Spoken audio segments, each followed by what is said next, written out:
It's a beautiful Sunday, January 18th, and you're listening to the Oklahoma Breakdown with Ikard and Lehman, presented by Riverwind Casino.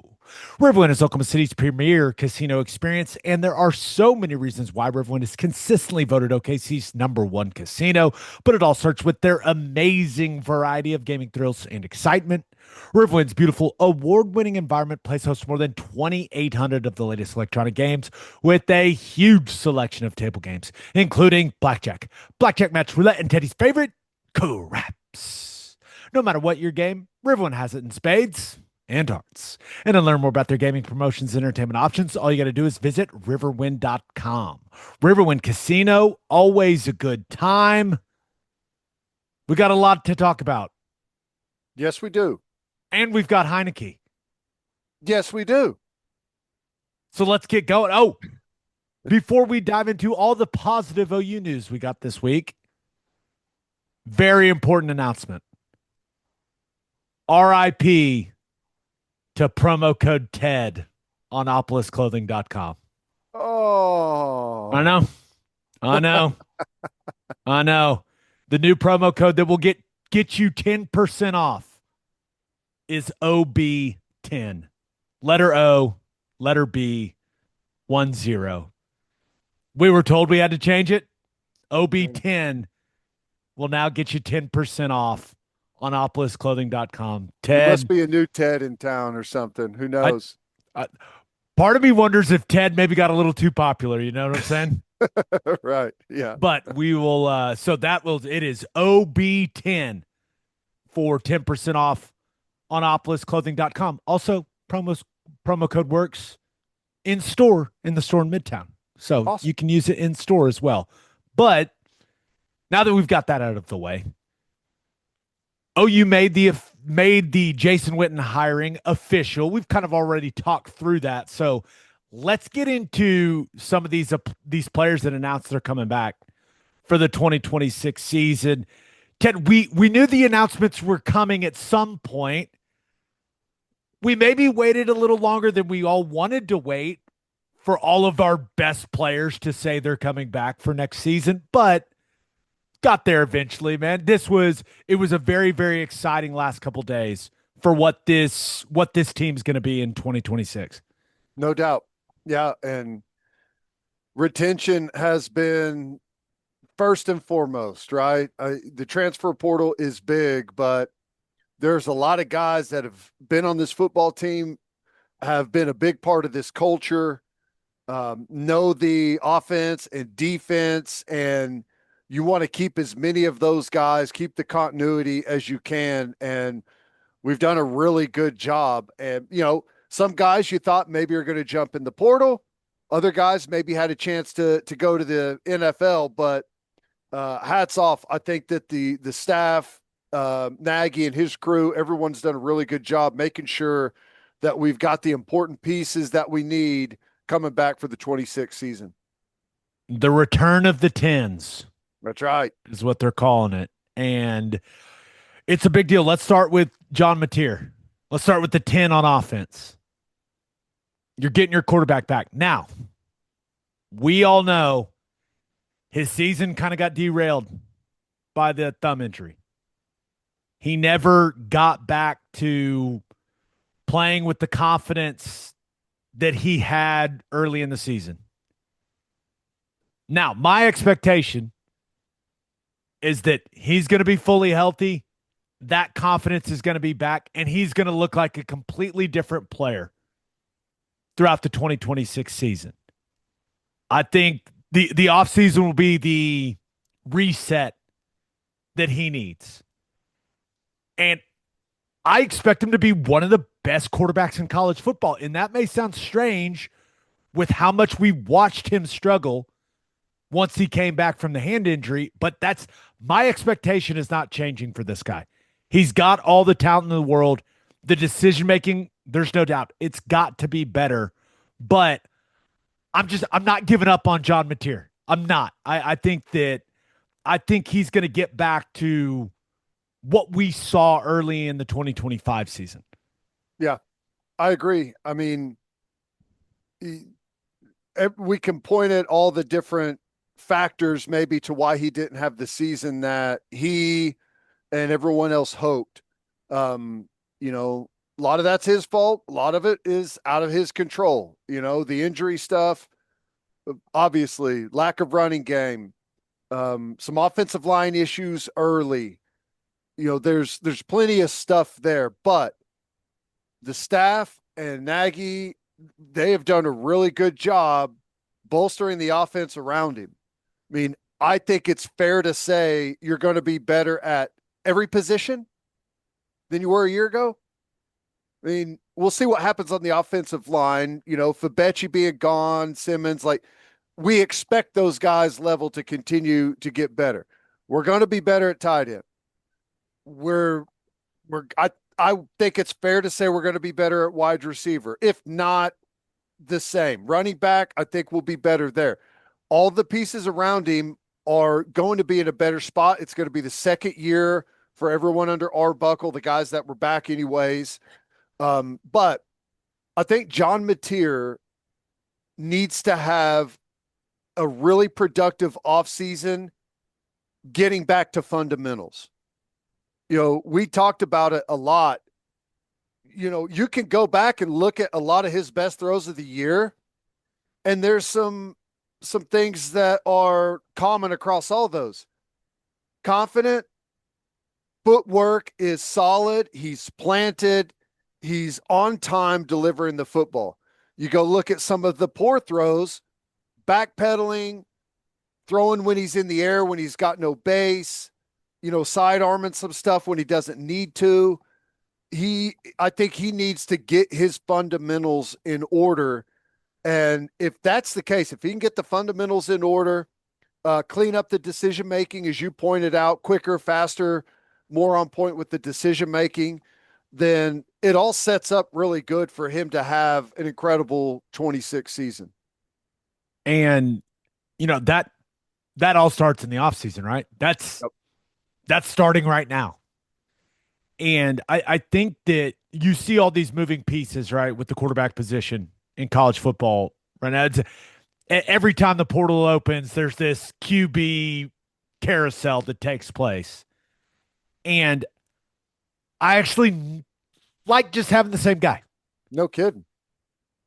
And especially when you know he can be better than what he was. And we saw him be better early in the season than the way he played down the stretch.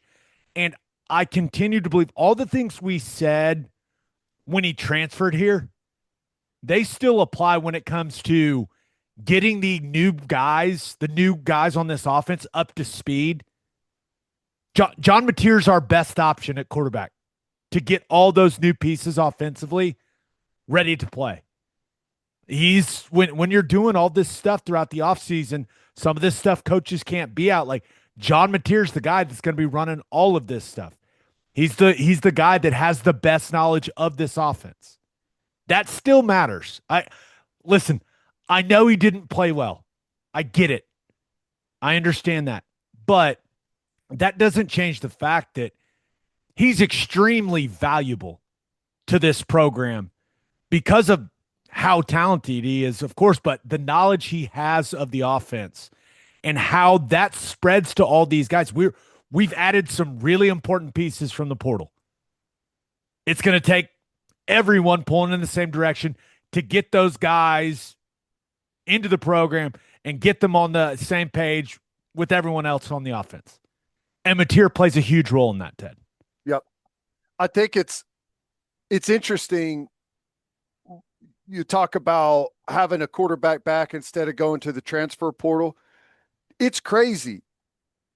Kyler Murray in 18, Jalen Hurts in 19, Rattler in 20, Caleb Williams in 21, Dylan Gabriel in 22, 23, Jackson Arnold in 24, John Mateer in 25. Like Dylan Gabriel's the only quarterback that's played back-to-back seasons in a really long time. And I think we kind of forget that sometimes because it's the new normal, but I agree. It will be good to have a leader back. He's comfortable now, not just in the offense, but being the quarterback at Oklahoma was a totally different thing than what he was used to. And we saw him in that first press conference. It was like, kind of a big deal, So I think it's all setting up really, really good for him. Yeah. And it's just, you just have to have a little faith that he's going to get better. Yeah. That he's going to get back to the guy we saw against Michigan, Yeah. And, the coaches aren't just going to sit around and say, hopefully he's better next year, right? Arbuckle is they're going to be chewing up the film, really dialing in on the weak points, the problem areas. And I imagine, finding ways, number one, to help call the offense around him some, call to his strengths and avoid some of the weaknesses, but also, do everything that you can to fix some of the fundamental errors that are happening along the way. No doubt about it. Now, I also feel a lot better about the type of season John Mateer is going to have in 2026 because Isaiah Sategna is coming back. No kidding.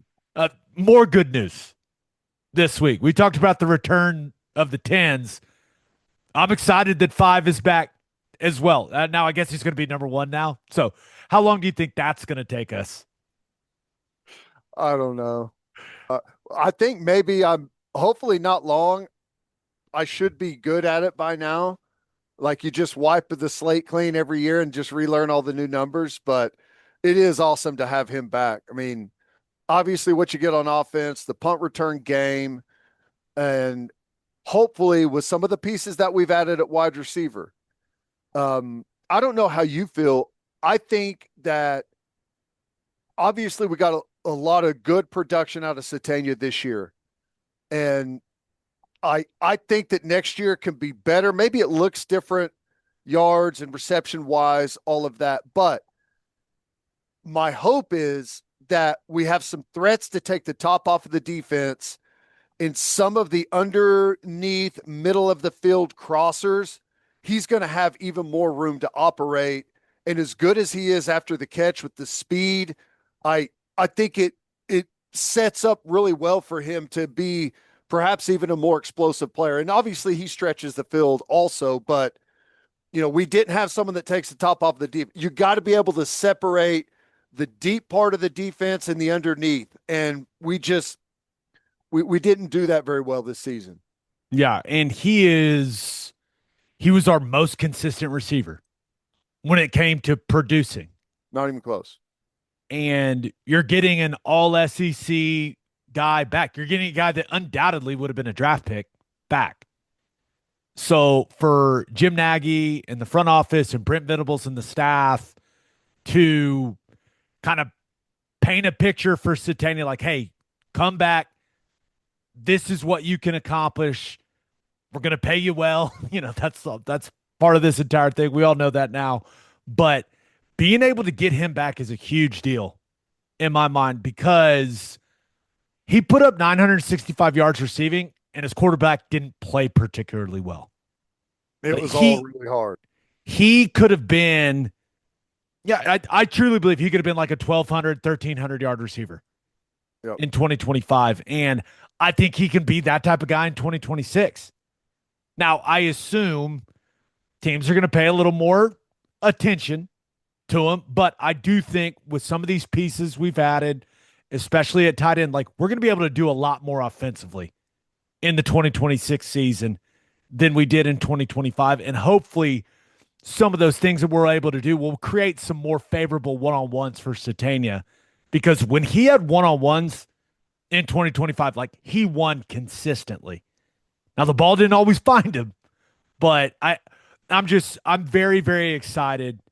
He may be the most excited of any guy coming back just because, dude, he is an absolute playmaker. Yeah.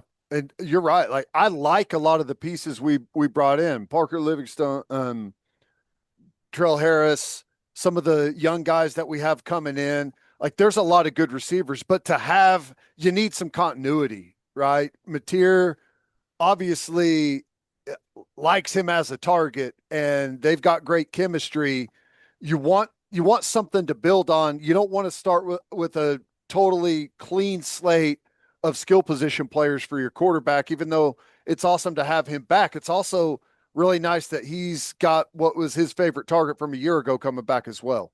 Yeah, so that was great. And then last but certainly not least,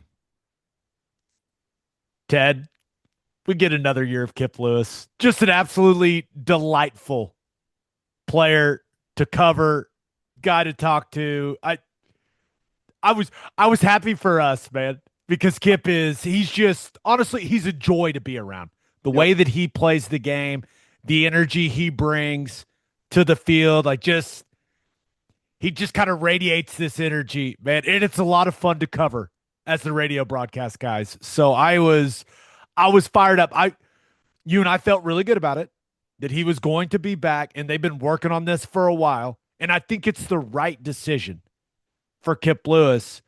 But man, I'm just so glad we get to watch this guy play another year at OU. Me too. Me too. I love everything about the kid. Like you said, he's so fun to watch play. He's fun to cover. He's a really good kid. But the other part of that is he's a hell of a playmaker for us. He covers ground at the linebacker spot. And, not knowing the whole situation there, we know Kobe's gone. We don't know what the situation is with Heinecke, if that's going to happen or not. Stay tuned, see what he says. But and Omasigo gone. So you're going to feel good at linebacker because of who your head football coach is, but bringing Kip back is instrumental to just pulling all of the pieces on the defense together. You got the really good group up front. You got the great secondary, but you need someone that knows it all and can tie it all together. And that's where the linebackers come in. And, Kip's been in this system for a long time. He knows it really well. Now, there are things that, he needs to improve on. I think that it's just natural. I've talked about it a lot. He's a hard gainer, a super lean guy that probably burns 8,000 calories during a football game because he never stops moving. So it's hard for him to put on weight. Just being a year older, more mature, I expect him to continue to add size, sharpen up all his fundamentals, be a little stiffer, a little tougher at the point of attack inside the box, block destruction and all of that stuff. And, just helping being the guy that does the drill work, knows how to practice, knows how to study film, knows how to, tie the coaching and on-field stuff together. And the new players need to see that. You can't just expect other linebackers that you bring in from the portal or young guys to just plug and play. It's not that easy. There's a lot to it. So they need someone there to borrow from and see and practice every day to know how it all works. And I expect a really big season from Kip. It's huge for the defense as a whole, but it's really big for a guy like Cole Sullivan, right? No doubt. Where now he's coming into that linebacker room, and we'll see what happens with Heinecke, but now he's got Kip Lewis to lean on for the knowledge that he needs to acquire when it comes to, okay, how does this defense function? And it's always better when you're learning from a guy that has done it and been in it. And that's exactly what Sullivan's walking into now, as opposed to, let's say, hey, Kip goes to the draft, Heinecke doesn't get his extra year. Like, he's walking in there and it's going to be Heim, Marcus James, like James Nesta, like guys that are talented. There's no doubt about it. But like guys that haven't played, let's be real, significant snaps at those spots. So for Sullivan to be able to come in and to be able to lean on Kip, that feels like a big deal to me. And it feels like Sullivan will get up to speed much quicker with Kip in the room. Yeah, totally agree. Totally agree. Yeah, you've got And I think some of the guys that haven't played as much, they know it too, but it's just different. It's different when you line up next to someone that knows everything that they're doing. And I think that'll help Cole Sullivan get up to speed way quicker. And I don't know, I'm thrilled for Kip. And I agree, like, I think Kip would have got drafted. I think he can play in the NFL, but I think another year it'll be the third year in the SEC. People know him. He'll have some status coming into the year, and he's going to be on everyone's radar more so than he ever has been, and just sets up really good for him to go get the most out of this next year and take that leap to the NFL. He's also just the guy makes plays. Yep.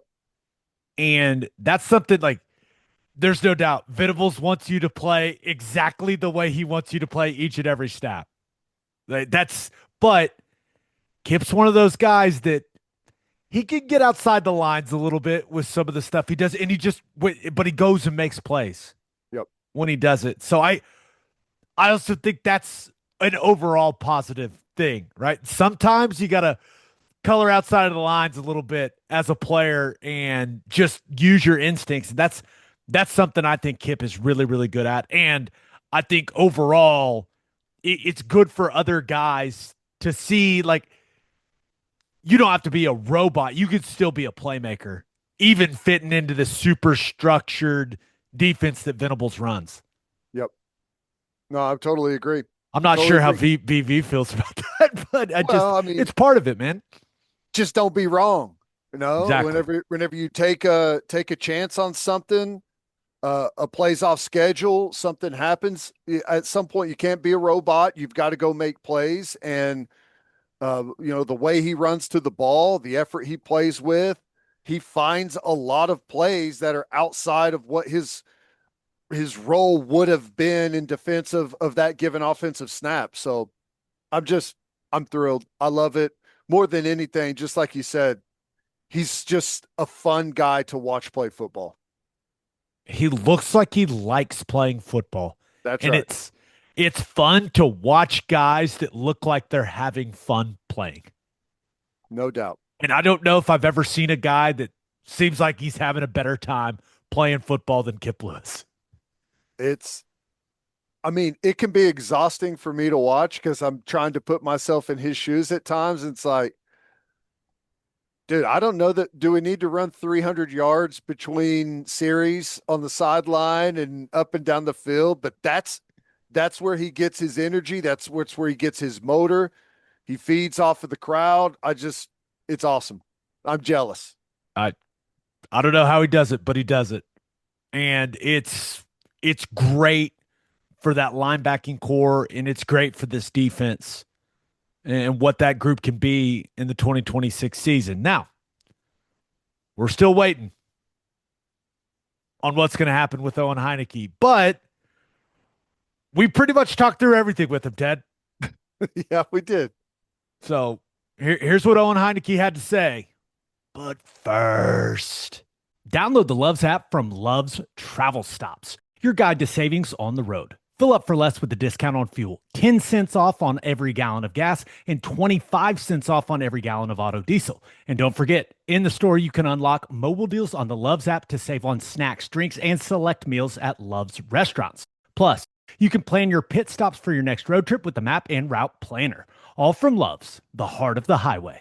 Steaks are back. Didi Ranch's luxury steak cuts are restocked and ready to ship straight to your door. From mouth-watering ribeyes to silky smooth fillets, this is the best beef Oklahoma has to offer. And here's the kicker.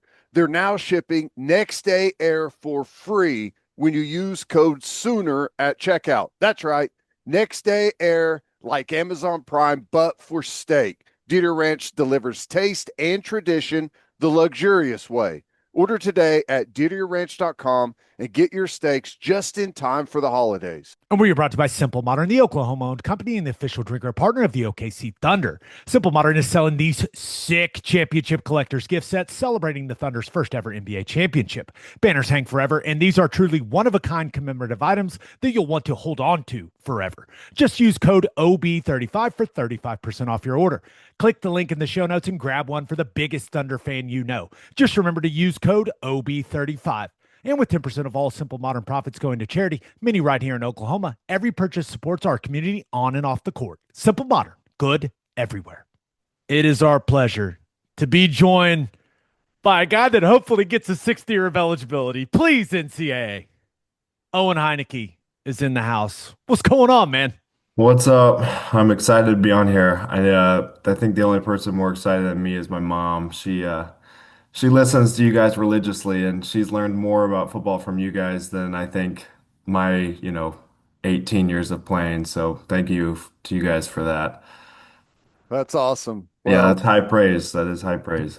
tell her we appreciate it. Yeah. Well, um, you had the end of the season, the playoff game.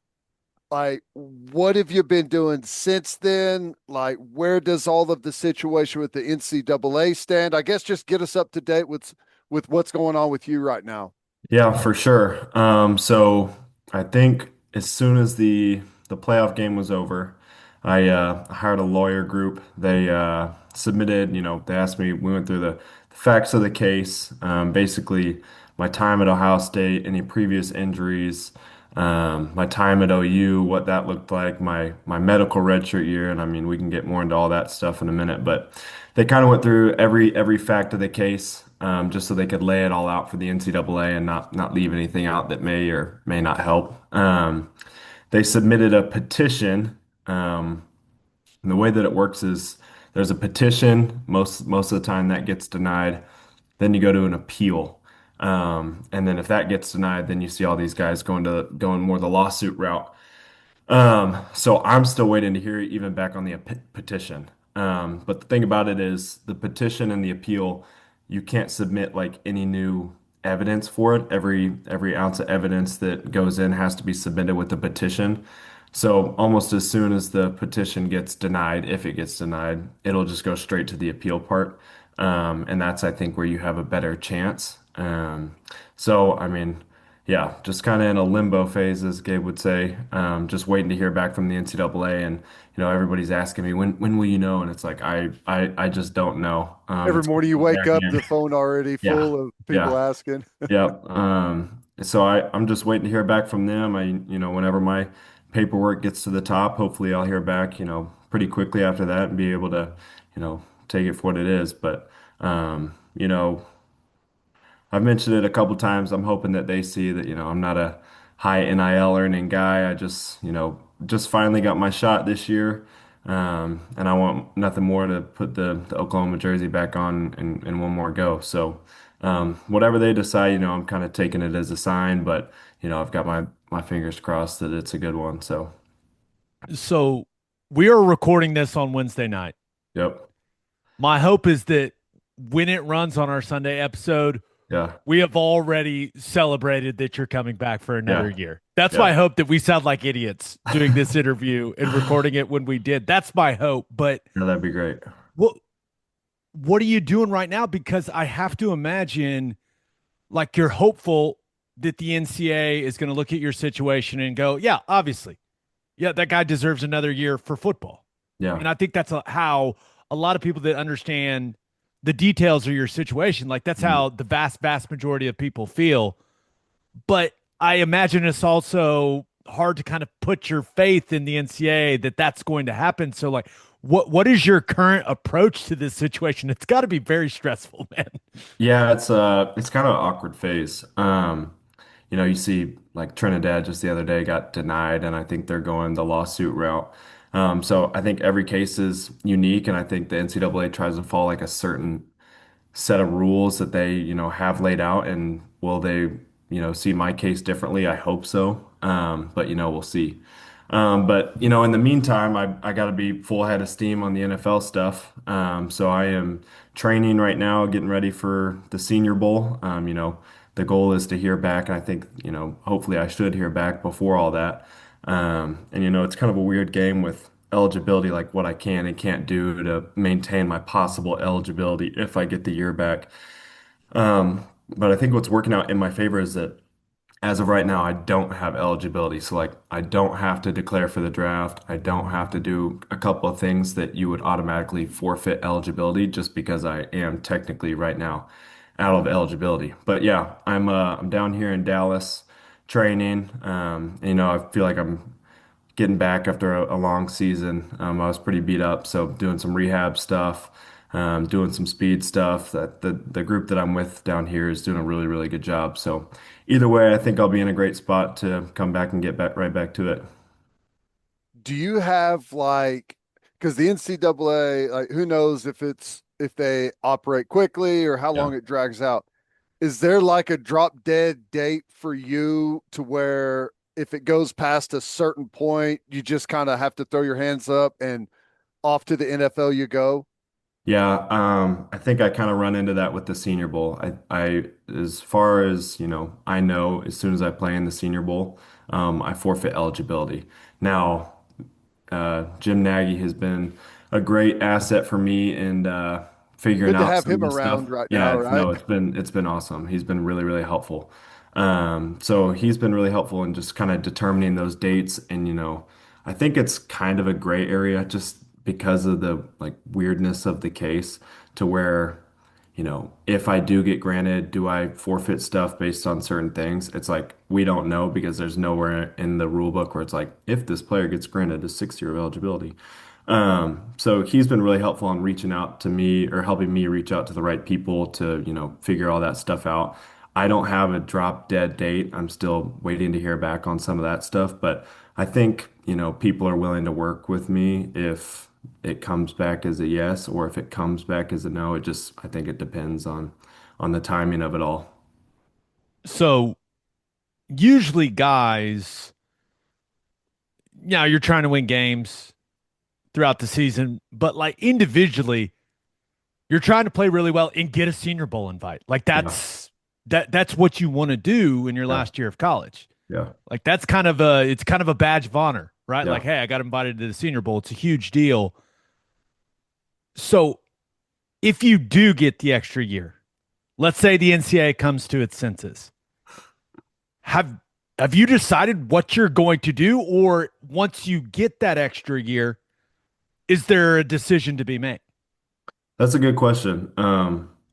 Right now, I'm full head of steam on the NFL just because that's really, I mean, I got to operate with the facts of the case, and the facts are right now I'm out of eligibility.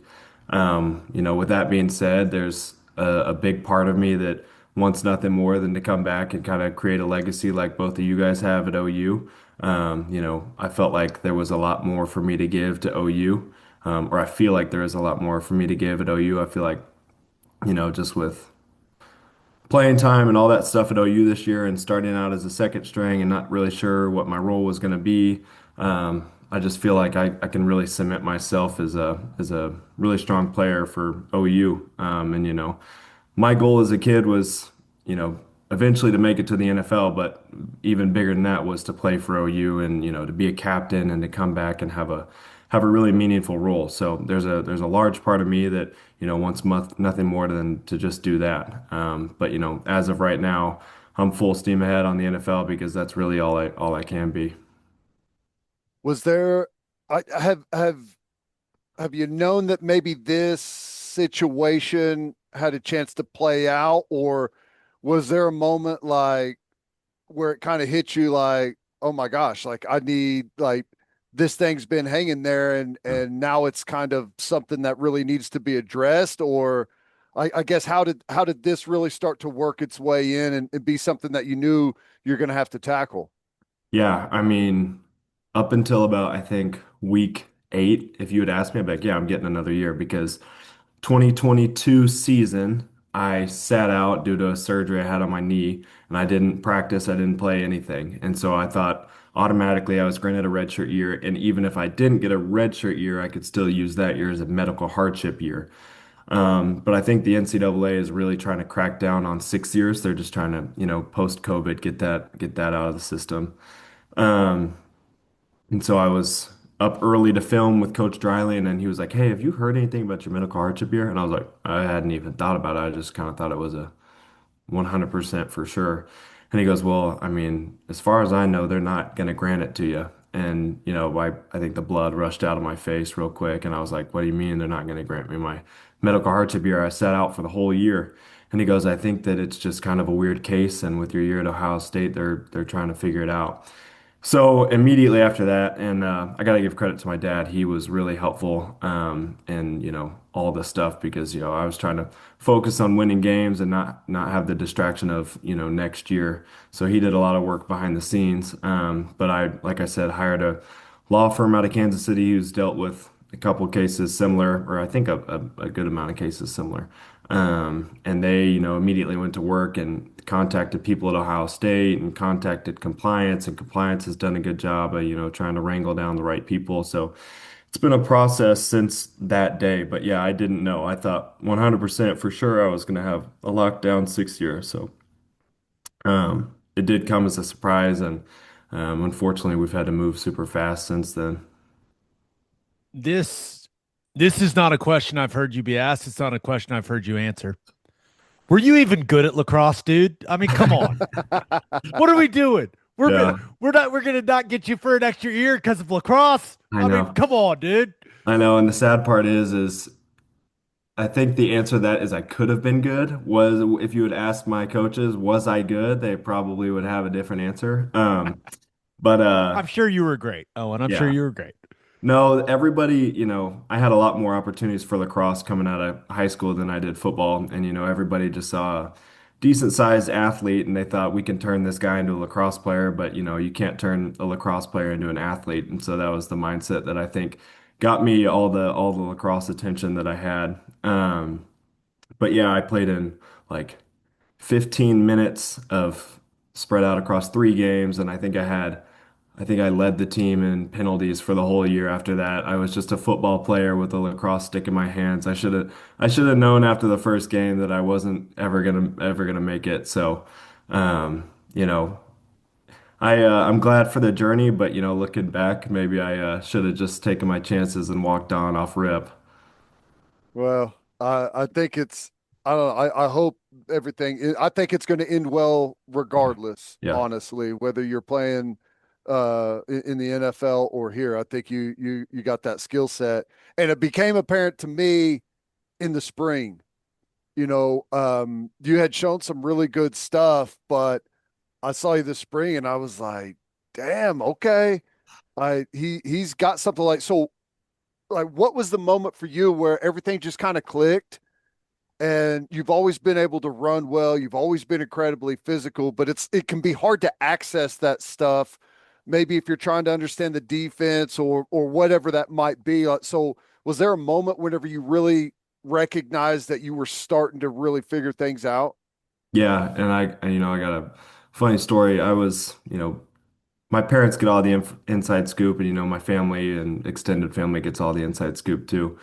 And I was like, I really think this is the year, guys. And they were like, Yeah, great. It's been 3 years of special teams.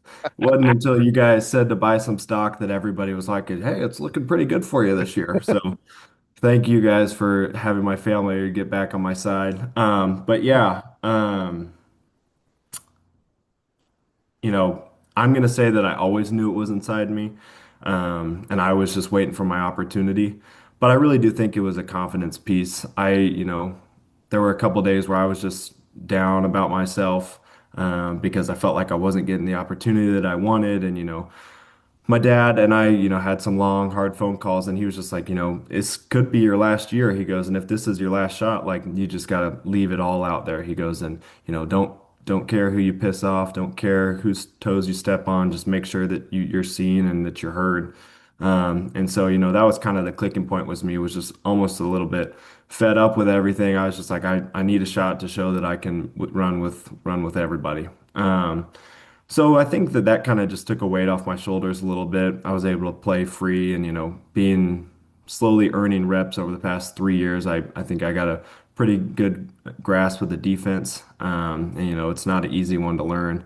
But I just got to sit back and watch people like Danny and, Kip and all those guys make plays. And I think it just slowly helped me develop, my game within the defense. So yeah, coming into spring ball, I had a lot of confidence. I was sitting behind, Kendall Daniels, who's a freak athlete, Kip Lewis, who's a stud, Kobe McKenzie, who's a stud. And they were giving these guys opportunity over me, and I was just like, just keep your head down and keep working, and eventually someone will notice. And I think you might have been the first, Teddy. So I appreciate you. But yeah, it was a good spring, and I had some momentum going into summer. And then just kind of rode that into the season. Venables loves to tell the story of you subbing yourself Yeah. in during practice. Yeah. How often did you actually do that? I would have known like, and I would pay money to see his reaction the first time you did it. Yeah. I bet it was unbelievable. Yeah. I'll tell you, and there was an expletive in there, so I'll keep it short. But so every team meeting, at the beginning of fall camp, all the coaches, they give the speech, hey, if someone's not ready to go, you run out there and you take those reps. And they're talking to the 3, 4, 5 star guys. They're not talking to a walk on who switched from safety to linebacker. And so, one day they were like, we need a will. And I was strapped up, ready to go. And I ran my happy ass out there. And I'm trotting out there. I'm like, I'm going to make a play. This is going to be, the start of my story. And I hear, oh, no, get him out of there. And I like did one of these. I was like, me?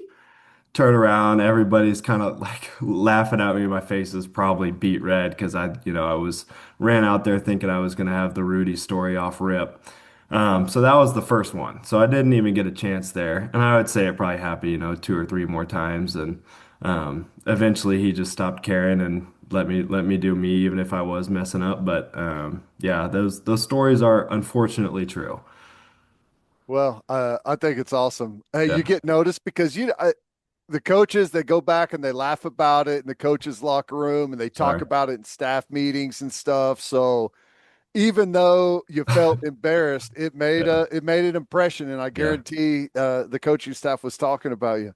Well, yeah. it all played out great this year. You know, you I feel like you played great the whole time, and one of the things that sticks out to me is whenever was it a finger, was it a thumb? Whenever you what happened? Take us through that. What it was like when they walked you off. Yeah. What did they I say to just you? I was standing right next to him. I was like, "Oh, Heineke cut his thumb. That's not good." I didn't know his bones stabbed through his Yeah. skin. Yeah. I Did they were they surprised when you said you wanted to go back out there and get back in the game? I think the doctor was. I think the training staff knows me well enough to know that I wasn't gonna miss anything. But yeah, I ran. I was a blitz. I ran free through the B gap, and then running back stepped right in front of me. And I was like, oh, I gotta beat him, and then I'm clear. And he waited till the last possible second, and then dropped down, and I was like, oh crap. So I got chopped down. I don't know when it happened, but yeah, I popped my thumb out, popped right back up, didn't even realize anything was wrong. And then I was like, oh God, something's not right. So I like grabbed my hand a little bit and I felt my thumb pop back into place. And I was like, oh, cool, it just dislocated. Like it's all good. So I played a couple more plays and then I ran off and I was like, wow, my thumb is killing me. So I, sat down, was getting ready to look at the iPad with Coach Dryland, and I just see blood running down my forearm. So I was like, oh, that's not good. And I thought maybe, like I ripped a fingernail off or something when I got chopped. Um, so I ripped my glove off and there's just a big old gash, like, a big as in an inch long, just running down like the meat of my hand where my thumb dislocated. And it was, I maybe got like a little bit woozy, but then I got angry. I was like, oh, I'm gonna have to like miss a couple plays, and I just felt like I got settled into the game after the sack. So they sprinted me back to the training room, got stitched up. I was watching the game on I think she was a nurse's iPhone while they were playing. It was weird to see everybody out there when I was, 100 feet away. So I got stitched up, then they clubbed me up, wrapped me up with foam, and I went right back out. I was really probably hesitant with my hand because of what I had seen, but it worked out. Looking at the season going from, I mean, it's not like you hadn't been a factor for this program. Like you'd been our best special teams player for Yeah. multiple years, right? But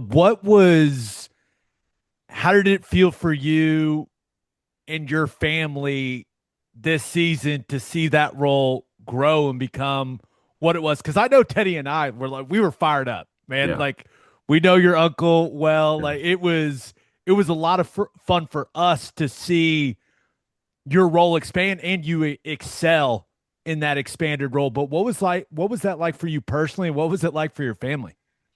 Oh, it was a dream come true. Like I said, like you said, my uncle played here, and when I was born, I wore a little OU beanie, and I still have it. It's all stretched out, disgusting, but like I keep it just because I wore it my whole life. So for me, it was a dream to play, put a OU helmet on and a Sooner jersey. And I don't want to say that I'd kind of accepted that I was going to be a special teams guy, but it just wasn't looking likely that I was going to be a starting linebacker this year.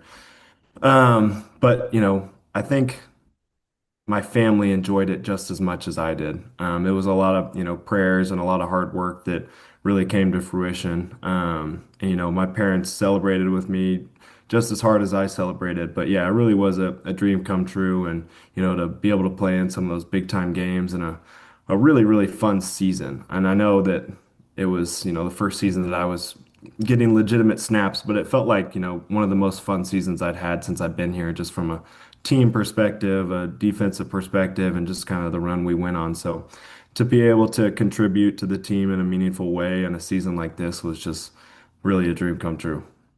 Schwab Meat has been smoking the highest quality meats, hot dogs, and sausages in OKC since 1912.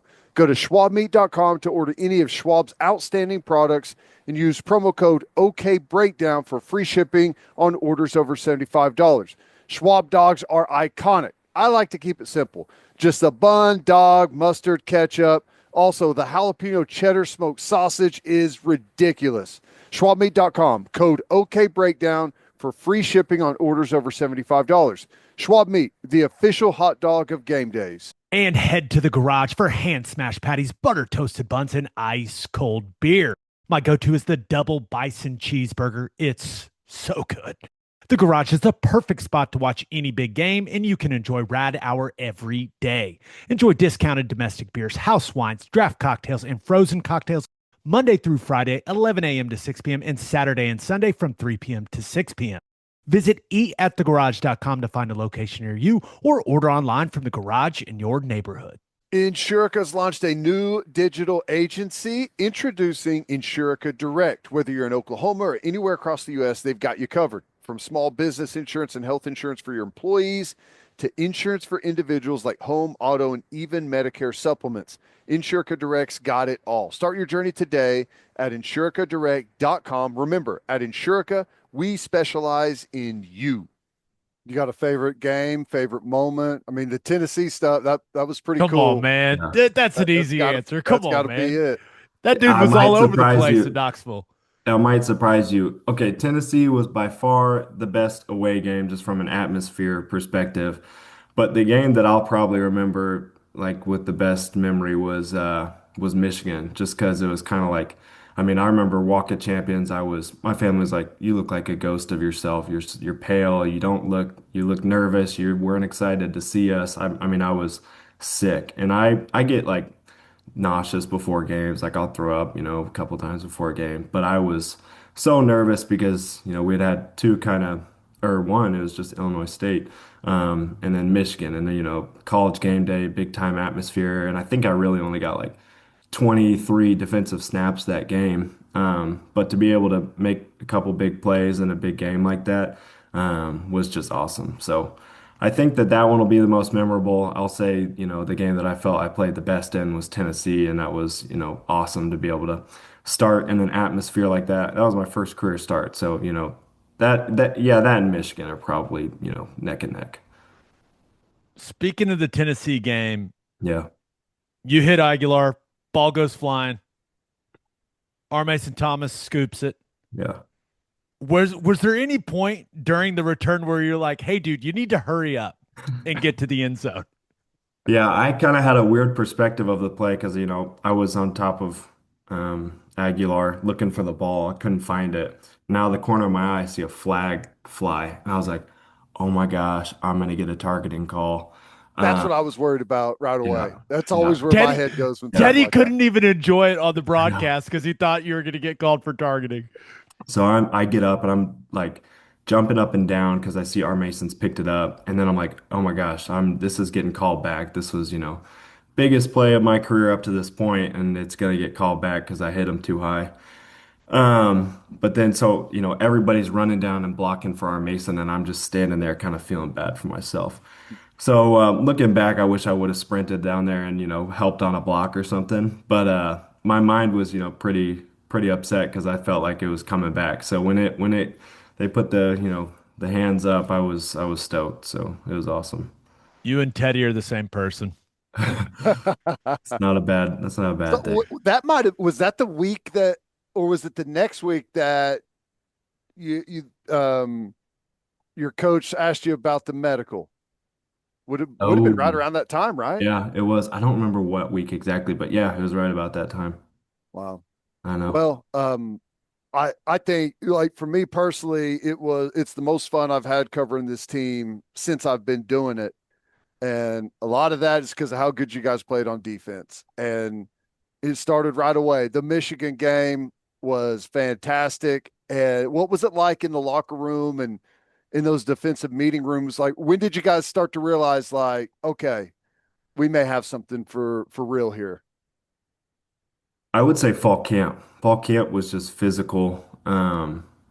Our D line we always knew was going to be great. And so for us as linebackers, it's easy to play behind them because it's like the gaps get so big and no one even touches you half the time. So I would say for me, fall camp, but I would say definitely after the Michigan game where besides that one long run, um, and it was kind of just a bust of a play where they went 75 yards. Like it really felt like we had them bottled up the whole game. So definitely after that game, we felt good about ourselves and we just kind of continue that trend. Texas wasn't a great game, obviously, which is disappointing, but after that we stepped it up. So yeah, I think we knew since fall camp. I think we knew we were going to have a special team and a special defense. So. Uh, yeah, I would say I remember it during fall camp. How different was it compared to the other seasons with Venables taking over Yeah. as the defensive coordinator, being the play caller? When your head coach is calling the plays on the defensive side, I have to imagine that creates a certain attention to detail, if you will, Yeah. from all the guys on the defensive side. What was that like for you? For besides last year where Ali was the DC and Coach V handed him the reins, Coach V was always, Jimmy Green Beans as we know him, where he's running the scout team and sidearm slinging the ball as hard as he can. So, I think the attention to detail is always there with him because at any given point, if you don't do something to his liking, your practice is essentially done for. So especially this year, I think there was just, a lot riding on the year for everybody. I think that the intensity was there and, Coach V, as y'all know, is the same guy every day. He's gas pedal all the way down, and he's not going to let up until the last period's over, and probably even like 10 to 12 minutes after the last period. So he is always on his A game, which makes you subsequently have to always be on your A game, even when you're not feeling like it. Like I remember it was after Tennessee week, I had gotten SEC Defensive Player of the Week, and I was feeling pretty good about myself, and it was my first career start and all that stuff. And I mean, I had a bust or something. I wasn't running fast enough. Oh, this is what it was. It was a Tuesday, and we were padded up, and I didn't thought I just tagged off. He was like, "You're the worst practice player I've ever coached." And I was like, "Yep, okay, it's time to turn it up again because obviously it's not good enough for him." So, he always knows what to say to get you fired up. And if you let him, he'll take you to greatness. How's the relationship with Coach Dreiling been? Yeah. He's come in and had a good group of guys to work with, and I know there's a lot of guys coaching the linebackers really at Yeah. all times. But Yeah. how has it been working with him? I'll give Goodwin a shout out too, but Dryland and Goodwin are, were a fantastic addition to the staff.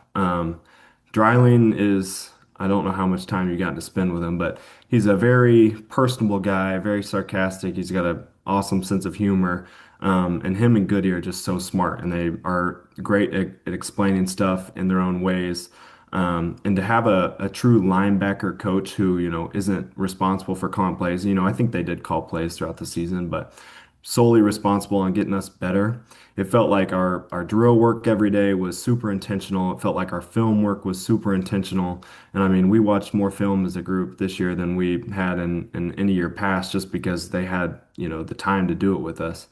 So Dryland has been awesome. I would say he's, the coach that I'm closest with, and he's done a great job at preparing me and preparing every other guy on the team in our linebacker room to, excel every week. Um, but yeah, they're a pretty funny duo. Dryling is witty and sarcastic, and Goody just has a great sense of humor and laughs at everything. So our meetings were a perfect combination of, fun and, knowledgeable. So I really enjoyed this year, and in large part, it was due to those two. The defense was the constant Yeah. throughout the season, right? And what was it like for you guys on the defensive side watching the offense, try to find the consistency, watching them struggle for a large portion of the season like they did? What was that dynamic like between you guys and the offense? Because to your credit, I'm only down on the sideline for the games. Like I never saw you guys like point fingers at them, put blame on them. It seems like you guys just left them alone. Yeah. I think, I mean, and the season kind of told this story, but everybody was really timely. And, when the defense needed to make plays, they made plays. And when the offense needed to make plays, they came up with plays. And I think we just, after that happened a couple times in big game situations, we kind of just let each other work. It goes back to fall camp. Like we saw what the offense was capable of doing when they were at full go and at their best, and we just knew that they were going to eventually get there and they were going to click, and all we had to do was get them the ball back or make a stop and give them another chance. So, from a defensive perspective, it's our goal to have a shutout every game. And when we let up points, we're disappointed. So to be able to play, as Coach V likes to call it, complementary football is our goal. Special teams I think had a huge role in that as well, just giving the offense good field position and giving the defenses long fields to make stops on. So there was never any pointing fingers. There was never anybody upset with one another. It was none of that. It was, we know that they're going to make a play when they need to make a play, and if they don't, then we'll do it on our side. That was, I mean, at the LSU game, Peyton Bowen's pick on the goal line is perfect evidence of that. Like we had the guys on both sides of the ball to make plays when they needed to be made. It's just a matter of doing it. So yeah, I think the cohesiveness of the team and just the bond that we all had was one where we weren't ever upset with anybody. Some days you got it, some days you don't, and that's all right because we'll compliment you on the other end. Any anyone stand out that you guys played against that you finally got there? You'd seen the film and prepared, obviously, but on game day, it's like, wow, Yeah. this dude, like whether it's a O lineman, a guard that comes up to the next level, or a running back, or a quarterback that's scrambling all over the place. Was there ever a time where you guys go over and sit down on the defensive bench and everyone's like, that dude can go? Yeah, Trinidad Chambliss. He Yeah. could go. And there were times where we had him dead to rights and we were in a great call and he just made plays with his feet that, I mean, on our end we shouldn't let him up, but it's also like, dang, he's a really, really shifty, really smart, really good player. So I think easily he was one of the toughest people we went up against all year. I think Missouri's running back had a chance to be really good, but we had a great defensive game plan and we kind of got after him. On film, I would say he was one of those guys that we were all, looking forward to playing, but also like if we don't step on his throat, he's gonna make us pay. But the one that did make us pay, I would say, is Trinidad, and also Wisner from Texas, and he turned it up in the second half, but I thought he had a great game as well. Yeah, he was good, and now he's somewhere else. I know it's crazy. I can't I, believe that. what's that like? Teddy and I Yeah, are old. We're yeah, old guys. Like yeah, this was not how it worked yeah, when we were playing. Like what's and the NIL stuff's a separate thing, but like the roster movement, yeah. what's that like being in a locker room? Guys are, 20 something guys are leaving, over 10 guys are coming in. Like what's that like as a player right now? Like what's it like to be a college football player right now? It's weird. I mean, we don't really know anything different, but we know that it wasn't always like this. I mean, even in high school, you play with the same guys, and the guys that are coming in the next year because they were the grade below you in middle school. But it's weird, but I think our coaching staff does a really good job of, really fostering relationships amongst the team, even in winter workouts. And I think a lot of it is from, you know, the sweat that's, bled all over the turf, but also they do a good job of, taking us to movies when we are, had a rough week of practice or letting us play dodgeball at the end of practice and, just getting to know one another. And Coach Deacon heads up the Big Brothers program, which is kind of an onboarding for freshmen. So they do a lot of different things to help everybody get to know each other. But I would say it's definitely weird. It's weird, especially in the wintertime, because there's I can't remember. It's two or three groups of workouts, and it's like if you work because you're not practicing all together, you're just working out. If you're in group one and some new guy's in group three, you won't see him till spring ball, and you're like, "Who is this guy? I've never even seen him before." So it's definitely weird, but I think OU does as good a job as any is, trying to make the team a team. Um, but I also think that, just with how the transfer portal is and, now everybody has an agent and there's money figures involved and there's just a disconnect and now there's a timeliness to it all. It's like think a couple guys on the team that I mean I wasn't expecting to go left because there was just like a timing delay with what they had in their mind to hear back and what the front office had in their mind to get back to them and I think just like a disconnect in negotiating and a disconnect in talking almost that just makes people feel uneasy and then you feel jumpy and you're like I'm not even wanted here when really it's just like no just wait a sec we're figuring this out for 30 other guys right now and you're on our list but we got to do this for everybody so I don't know it's just weird because seeing some of these guys go is really really sad because I know the work that they put in to be a Sooner and I know that you know in another world they're still wearing the jersey but it's sad but everybody does what decision they feel is right, and you just gotta hope and pray that it goes well for them regardless. So, Is it something that's ever talked about, like in the locker room, or like like maybe even a prior to the smaller setting? portal, Like, yeah, I mean, like, just are you gonna hit the portal kind of thing? yeah. You Is you that Portland, bro? Yeah, are you Portland? what are you Yeah, doing at the end of this year? Stuff yeah. like that. Does it come up? Yeah, and there's always the people who cry wolf every year and they're like, I'm gone, like I'm not coming back. But it's, it really is fair game because there are a couple people that I could have told you we're gonna leave, just because, how they talked and how they acted throughout the season. But the majority of them are surprises, and that's where you're like, dang, I know that there's something that went wrong in his mind that, had there been a little bit more care to attention or even just, him stepping up on his part, he probably would have been there still, or a lot of these guys. But it is sad. But yeah, people do talk about it half, or I would say the majority of the time, it doesn't even come to fruition. But yeah, it's definitely something people talk about in the locker room, especially towards the end of the season or, after fall camp where people didn't feel like they get reps, it goes both ways. People swear that they won't be getting in the portal, and then they do, and then there's people that swear they're getting in the portal and then they don't. Just, it's kind of the course of the season. have you watched any of the guys that we've landed in the portal? Like started taking a look. You're like, okay, hey, just in case I get the extra year, Yeah. just in case I'm back, let's see what these guys are working with.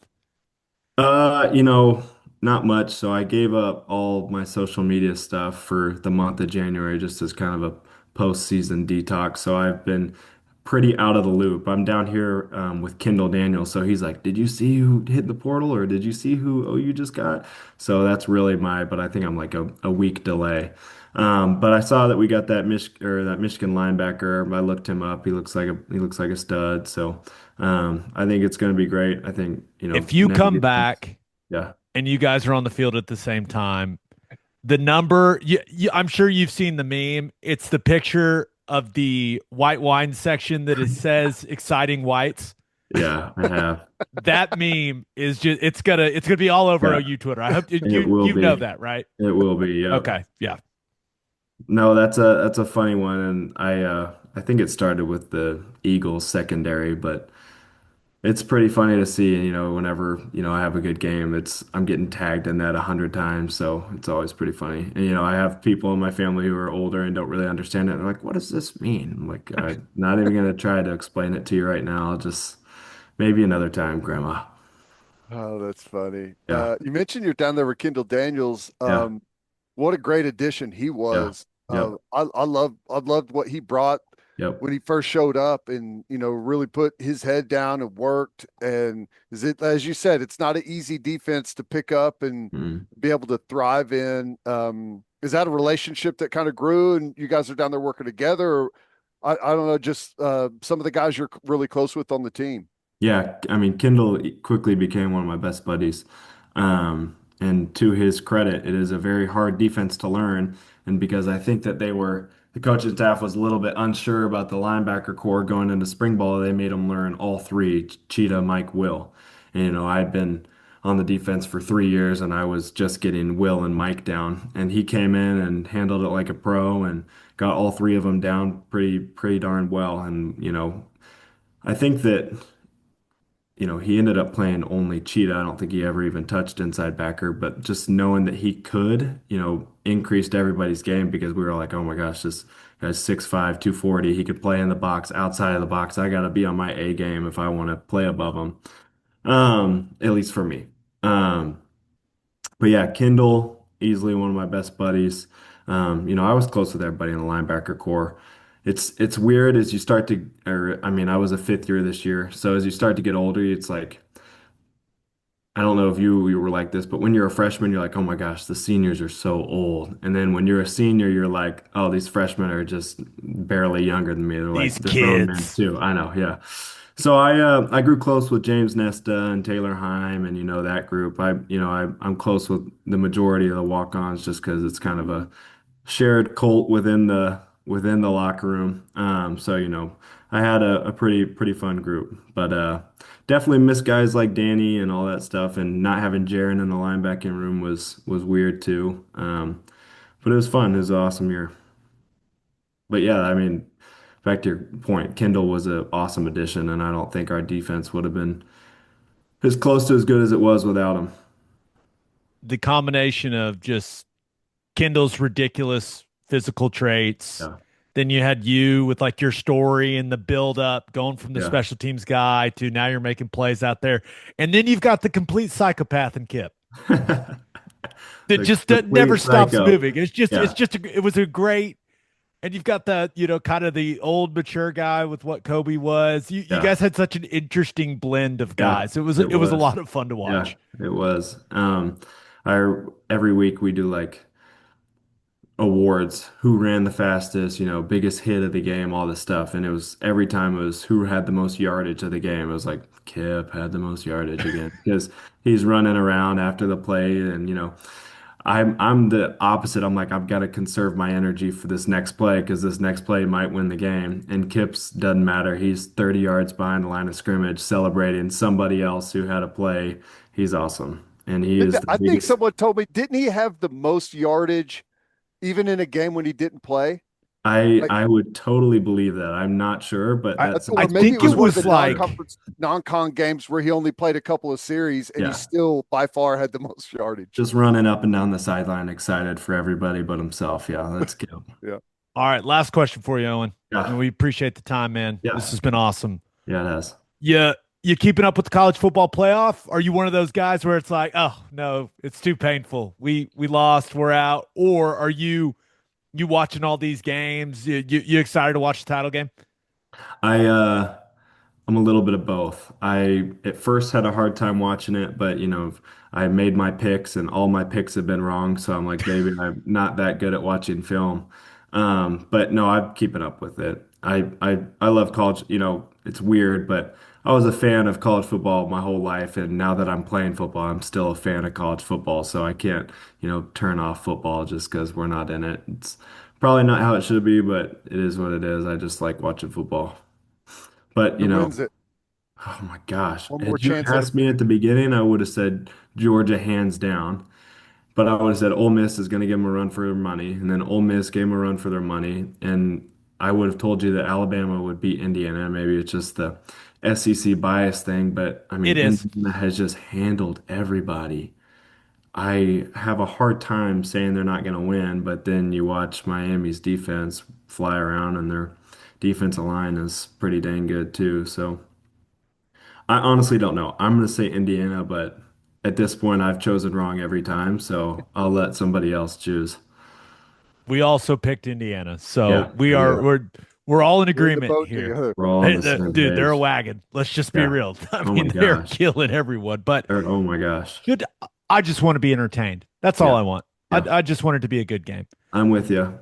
You're the man. Hopefully, this interview sounds really stupid because you've already been granted Yeah. another year of eligibility and you've already put out some fancy graphic that you'll be returning because Uh, you have to put out a graphic, right? No, That's the first people I'll text will be you two, and you guys can put it out there. Yeah. oh, Yeah. dude, No, it's, we're gonna get to break the news if it happens, Ted. That's yes. huge. Look at Payment for us. all your kindness towards me all year. Oh, and you're the man. Hey, Appreciate you, buddy. Yep, I awesome. appreciate you guys. Wind, hail, tornadoes, and earthquakes are now year round threats. And at the same time, homeowners insurance rates in Oklahoma are the highest in the entire country. Unfortunately, some insurance companies use deceptive and bad faith claim handling practices to deny or lower what little they pay out. Fortunately, one of the leading insurance bad faith attorneys in the country is a longtime Sooner and resides here in Oklahoma, Jeff Marr. The Marr Law Firm has represented more victims of tornado, storm, and earthquake damage than anyone in the Sooner State, recovering hundreds of millions of dollars for their clients. There's only one law firm to handle insurance companies, Marr Law Firm. And three things matter in banking: service, service, and service. And First Fidelity Bank's commitment to exceptional service is more than a promise, it's their foundation. FFB has been by your side for over a century, and they are honored to be a part of your journey. Banking isn't about where you've been, it's about where you are headed. Open an account at an award-winning bank today at ffb.com. At First Fidelity Bank, we go where you go. As always, Ted, kicks off. Who do you have as your winner of the weekend? The Denver Broncos, I think. I mean, great win, wild game. Shocked. I watched pretty much the entire football game and didn't find out about Bo Nix until the next day. Um, that's a disaster, but what a football game. Crazy to watch that whole. I mean, here I am, never been really a Broncos fan, and I'm like running around my living room watching Mims, watching Benito. Just awesome to see the Broncos kind of come out of nowhere. Hey, Sean Payton knows how to do it, right? It's a Pretty good much coach. proven. Man can coach. Yep. But it was so much fun watching those two guys make all those plays, man. I mean, Josh Allen is going to be seeing Nick Benito in his nightmares, bro. Crazy. Crazy. And then Mims, a couple of the biggest plays of the game offensively. Poor guy landed. What did he land on? The cameraman? Oh man, he went to the ground and took like the camera handle right to the lower back kidney area Oh, at full speed. It looked like he was in so much pain. I I just he probably thought he broke his back whenever he landed on the ground. Was a unbelievable catch. great catch, great throw. And Dude, just Bo Nix, like he throws those deep balls straight up in the air. It's it goes almost out of the comical. screen. Yeah, it's funny. But it was a great game. I mean, what a game. And on on one hand, if you're Denver, like you're thrilled. You're going to the AFC Championship game. But your starting quarterback broke his ankle and it looked like he was just cutting like that. It seemed like a bizarre injury, right? It was, I and guess he's had some trouble with that ankle in the past.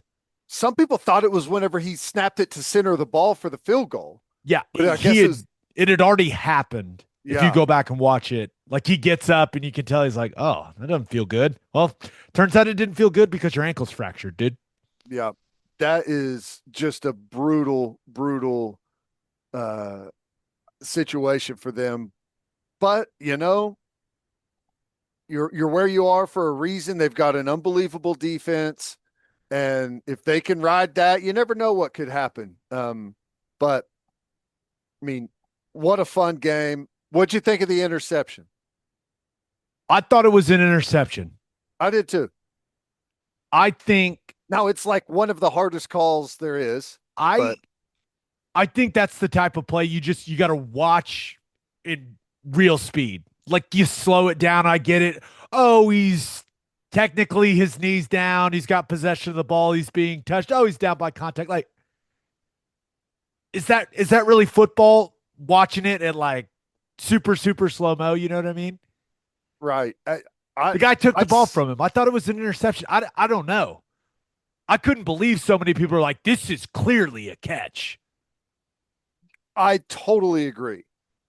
I thought it was an interception.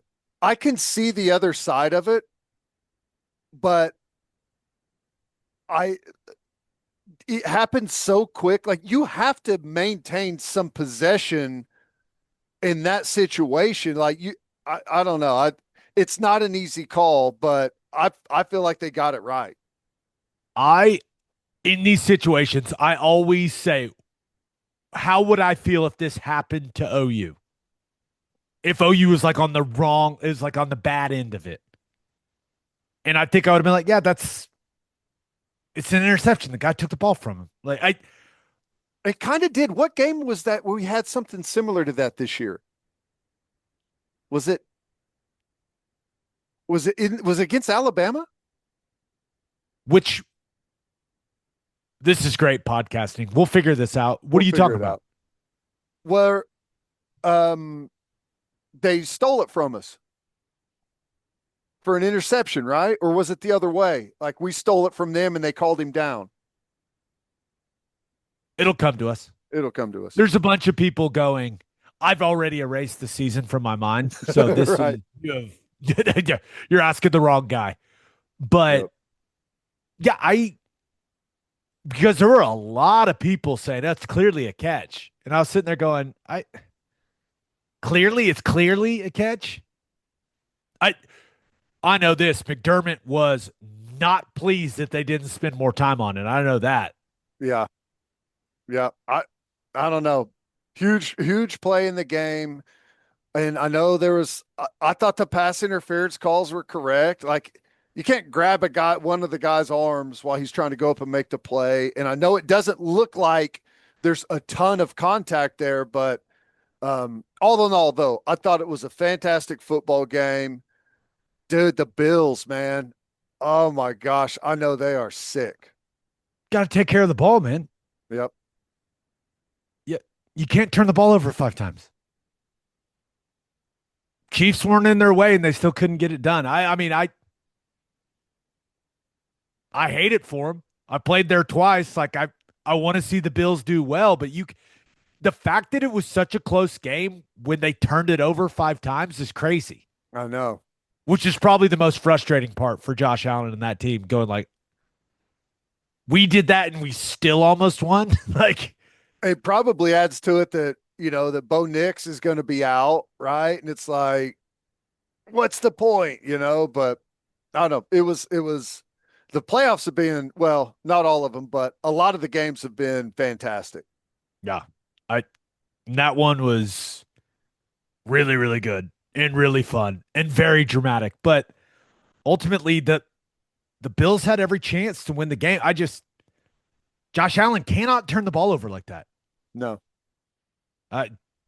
Now he's had games like that. He's had moments like that throughout his career. Like that's part of what comes with him. But man, that's 5.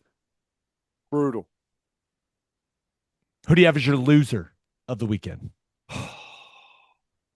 I don't want. It feels like I'm doing this purposely and it's on repeat, but I got to go OU men's hoops.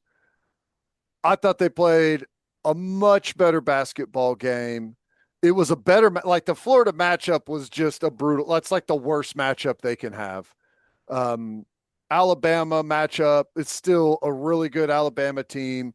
We led for big chunks of the game, gave it up late, and fought back, played the foul game, got the 3-point call, got the 3 foul shots, missed one of them, and had a chance there late to extend it, but just couldn't get it to fall.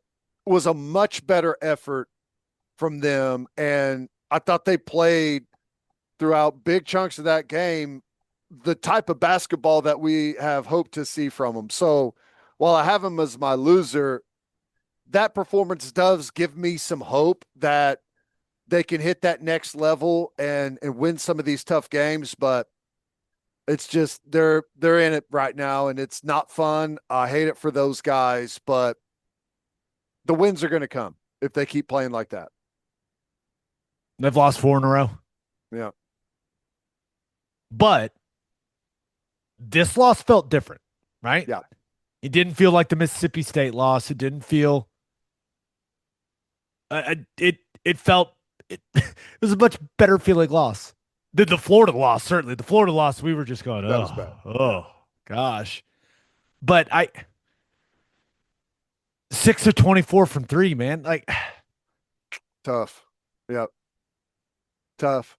And Nigel Pack had a bunch of good looks from 3. He was 2 of 10 on the day, but he had a bunch of good looks that just couldn't get him to fall. I mean, it's if he hits his normal percentage, you probably walk away from that game with the win. But I don't know. Like I said, I feel like it was something that, even though it's a loss and they've lost 4 straight, I feel like it is something that they can build off of. Hopefully. When you said you were going with OU basketball, I didn't know if you were going to do men's or women's. It was a tough hoops weekend for the Sooners, man. Really was. Really was. Had the big showcase game against LSU for the women and did not go particularly well. Sooners apparently not on. What if they've lost 3 in a row now? Whew. They got ranked in the top 5 and they've lost 3 in a row now. Flo J. Johnson. That girl can hoop, dude. Yeah. Yep. Chavez missed a bunch of shots but that place was sold out and rocking, and they got off to such a hot start. You're like, oh, this is going to be awesome. And then LSU showed their kind of the LSU looks like one of those true contenders. I'm not sure the Sooners are there yet. And that damn LSU, they're so hateable, So Kim that Mulkey makes it sting a little bit more, but I'm not worried about the women. They are going to be around in the thick of things for the rest of the season, but got to get it turned around. And for the men, I know, like last year, I think they lost 5 straight at one point last year in conference play. They've lost 4 straight now, going to South Carolina next. You hate to start looking at, you're at South Carolina, at Missouri.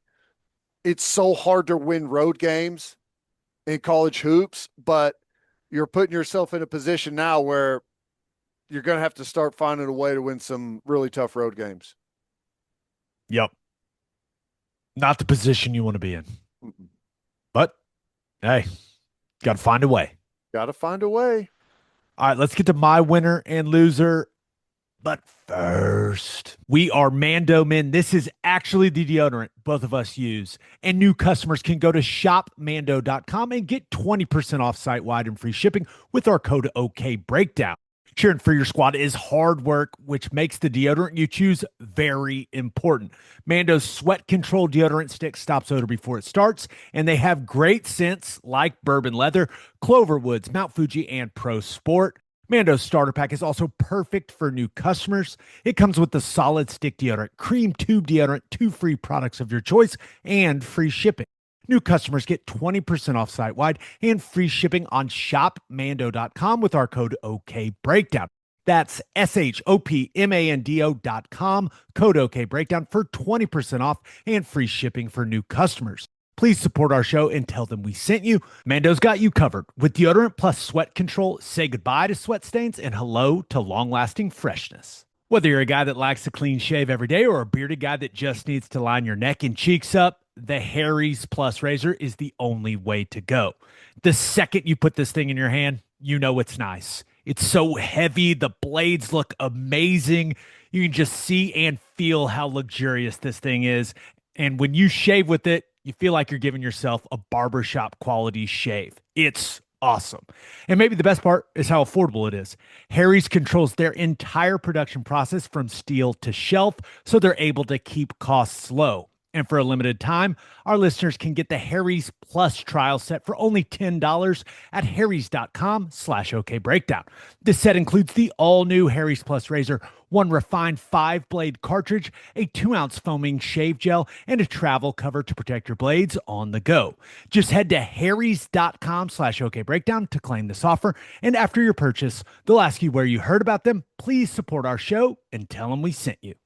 All right, for my winner of the weekend, give me the Seattle Seahawks. Woo. Ooh, boy. Wow. Beat down 41-6.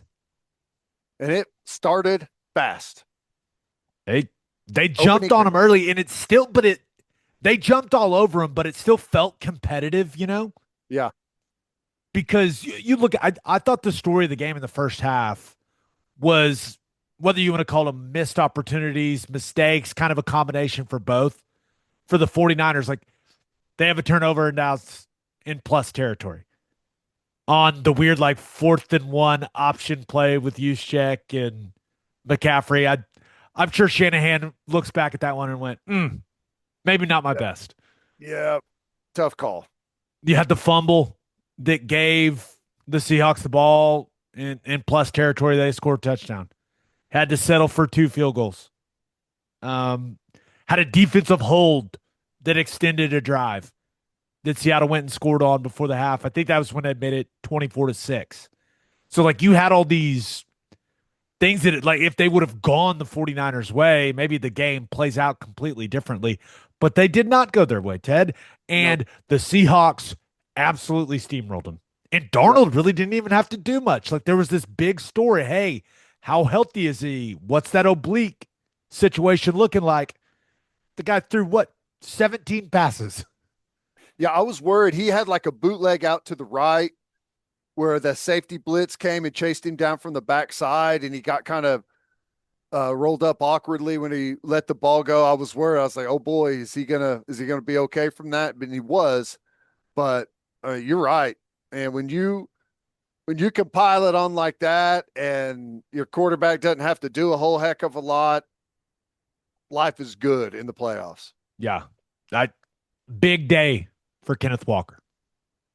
I mean, and Charbonnet went down, so they had to lean on Walker a lot, and that dude delivered. He did. Zone's beautiful when it's run well, ain't it, buddy? My goodness. He was taking it all the way backside for a touchdown. He was ripping it front side for a touchdown. I was just sitting there going, oh, yeah, that's the stuff. Some down and around stuff out on the Yeah. perimeter looked really good. Little pin pull touchdown. Well, I Yep. think that third one he had, they were absolutely dialing it up with the run game. It was a lot of fun for me to watch. And they, like we mentioned, Darnold didn't have to do a lot, but when they asked him to do things, I thought he was really good throwing the ball. Like that touchdown to JSN in the back of the end zone, dude, that was an absolute dime from Darnold. Rolling to his left, like setting up. That was beautiful, dude. I thought they didn't ask him to do a ton, but I thought he played a really, really solid game. Yep. Nope. I totally agree. And I mean, they were the 1 seed for a reason coming in. And it's kind of weird. Like maybe it was just me, but it felt like Seattle was just out of sight and out of mind all season, just clipping off wins. Not a whole lot of big moments, at least that I was attuned to. And here they are in a really good position right where they need to be. Yeah, and if you want to go beat a really good team on the road in the playoffs, you cannot make the mistakes that the 49ers made. And people are starting to believe that practice field theory, dude. I'm telling you, man. Isn't that the craziest thing? When you sent that to me, like right when that tweet came out, you stumbled upon it. I spent so much time reading it and then looking into that stuff. Whether that is affecting their players or not, there's going to be guys that think it absolutely is, and they're not going to want to practice there anymore, dude. I know.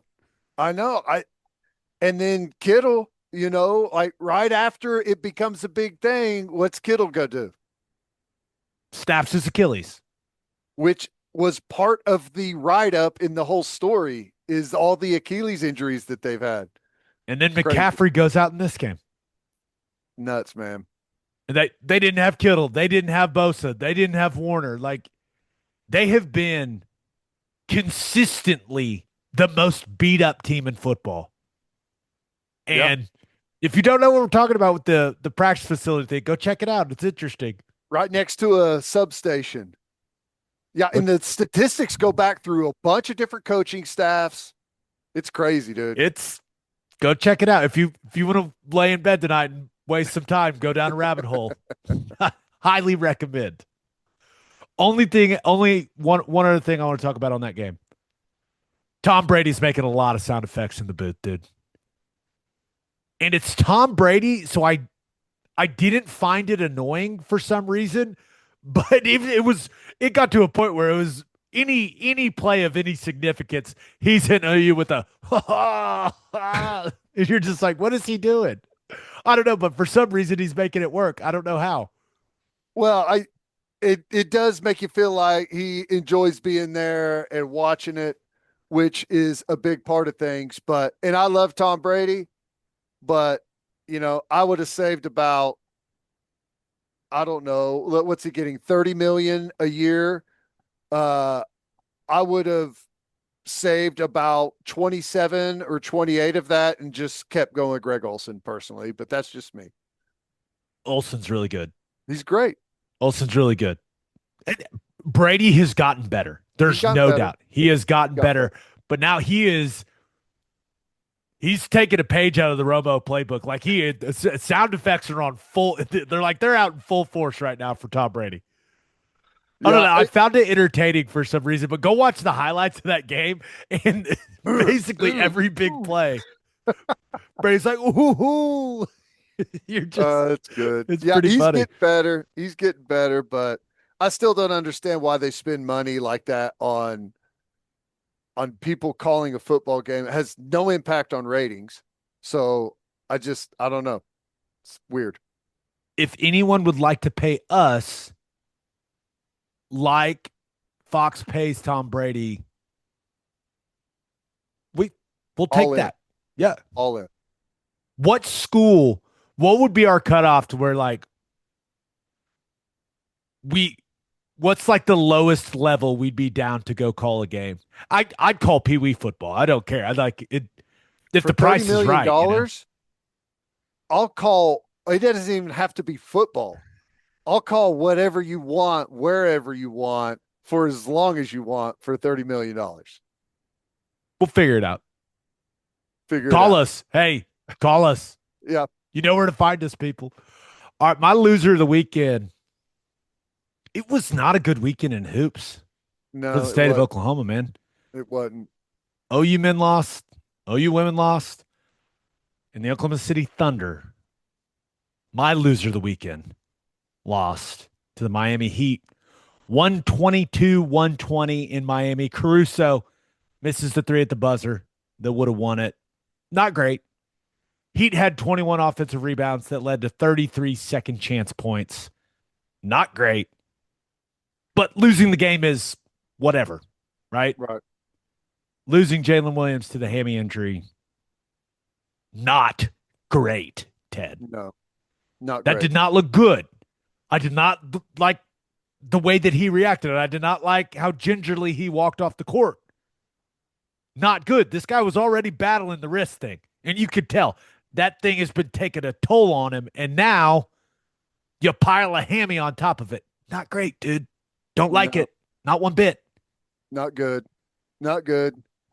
I mean, if there's any like consolation, you get to maybe take some pressure off. Like, I don't know how long it's going to be, but you can take a little pressure off of stressing and going out there with the wrist and give that a little bit of time as well. But you're right. Not good. Hamstrings for basketball players, and he was reaching like kind of up high, like more near his butt. Not great. No, when your hamstring is 6 feet long, it can be difficult to get it healthy again. We have to assume he's going to miss some extensive time, right? Yeah, I would think so. Unless it just looked worse than it was, which that would be great. But I'm not sure when Isaiah Hartenstein's going to be back. So we're now down 2 starters. So everyone, for as long as J-Dub's out, and they did it at the beginning of the season, and they were really, really good. We all know that. But guys are going to have to step up in his absence, and there are going to be several guys that are going to have to carry more of the offensive load. Like Chet Holmgren's going to have to be better on the offensive end. AJ Mitchell's probably going to go back to having to be more of a playmaker. His shot volume is probably going to have to go up. Now, they did it early in the season, so it's not going to be something they're not that's like completely foreign to them. But you do not want to lose your all-NBA player. You know what I mean? No. Like, and I really feel for him because, man, it's clear he has been, I think, physically and mentally been battling like what's been going on with his wrist ever since that surgery. And now to tack another injury on top of it, like that'll challenge any athlete, you know? So the Thunder does a great job with all that stuff. So, but I feel for J-Dub. That sucks.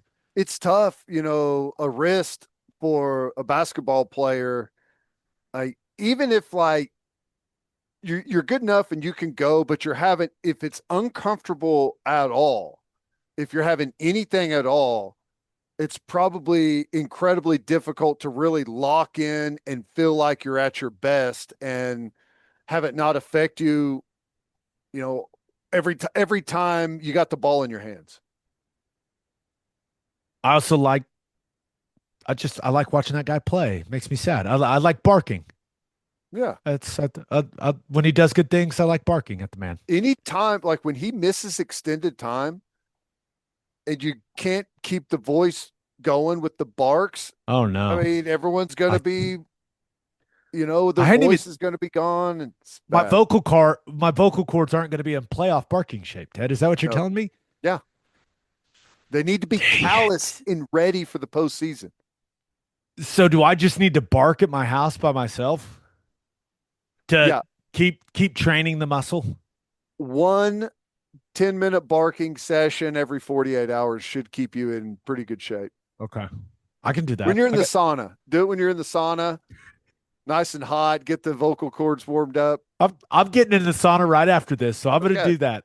You may think I'm going to send you a video of me barking in the sauna. Okay. By the way, Shai Gilgeous-Alexander, very good at basketball. Yeah. But that offensive foul call on him when the guy jumps and he just jumps into him like every guy in the NBA does. Now they came out with the 2-minute report, said they got it wrong, but a rather significant call, guys. What are we doing? Also, Thunder only forced 4 turnovers. Yeah. And they had 15. Only forced 4 turnovers and shot the ball how many times fewer than they did? 34 less shots than Miami. I don't know how this game was close. I know. It makes no sense. Maybe they should have been a winner, being that close with some of those stats. But hey, Miami was 20 of 50 from 3. And if Shea doesn't get called for that offensive foul and he's shooting free throws instead, maybe I'm less sad because they would have won the game. Jalen Williams, who still with the injury, not great, but it is what it is. Thunder 35-8. At this point, I'm kind of like, can we please just get to the playoffs healthy? Yep. That becomes first and foremost on the goal list. Yeah. Do you feel any differently about the national championship game tomorrow? No. Indiana. I mean, I definitely think Miami has the firepower to be able to win the game, but I expect Indiana to play how they play, right? Clean football, smart football, sound, no mistakes, no critical errors. Don't turn the ball over. Don't penalize themselves. I mean, that's their game. So I expect it to be a version. Is it the best version of that they've ever put on the field? Maybe not, but you're not going to have a lot of gimmies anywhere. So Miami's going to have to be really clean. Any opportunities they get whenever they're in the red zone, they're going to have to punch it in. I mean, they can do it, but I expect the machine to keep working like it's been working. I think we're going to get a close game, dude. I hope so. I think we're going to get a good one. Like if I had it, I think I would, at this point, I'd take Miami plus 8.5. But I still think I like Indiana to win the game. But Miami is going to have some advantages in this game. It all comes down to how much do they maximize those in my mind. If they play their best game, like this thing's going to come down to the last couple possessions in the fourth quarter. That's what I hope we get. That's what I want to watch. I agree. It does not feel like, it feels like the two options are, maybe there's 3 options. Close Miami win, close Indiana win, big Indiana win. No part of me feels like Miami can blow Indiana out. I don't think so. Or at least that's how I feel going into it. That would be the biggest surprise if that was the result. Yeah. But I mean, I could see a really close game. Miami's up by a touchdown and Indiana, has to get really risky late and Miami can make them pay for something and maybe tack another one on. But I think if Miami wins, I think it'll be a really close, hard-fought game all the way through. I'm with you. Birthday shout-outs. Happy 12th birthday to Knox Thornton. Happy 14th birthday to Hazeman Meyer. That is how it was typed in the email. Hazeman Meyer. It was connected like that. That is not a typo. That's how it was typed. I copy and pasted it. Don't look at me like that. Perfect. Happy 18th birthday to Cole Cotton Hefner. Happy 40th birthday to Greg Collier. Happy 66th birthday to Britton Banowski. Happy 68th birthday to Steve Papa Melton. On that note, episode 598 in the books. I hope Heinecke gets some good news this week, man. I know it. He deserves it. Oh, by the way, what an interview. My goodness. It's the most likable guy of all time. Amazing. Great kid, great football player. He's going to have success either way. I think NFL coaches are going to love him if he ends up going down to the Senior Bowl. And if he comes back, I think he can do some huge things for Oklahoma next season. No doubt about it. We'll have a new podcast that'll drop on Wednesday. Just a reminder, please subscribe to the podcast wherever you listen to podcasts, and please subscribe to our YouTube channel. Hope you all have a great start to your week. And until next time, we appreciate you all for listening. Do what you always do, Oklahoma. Take care of each other.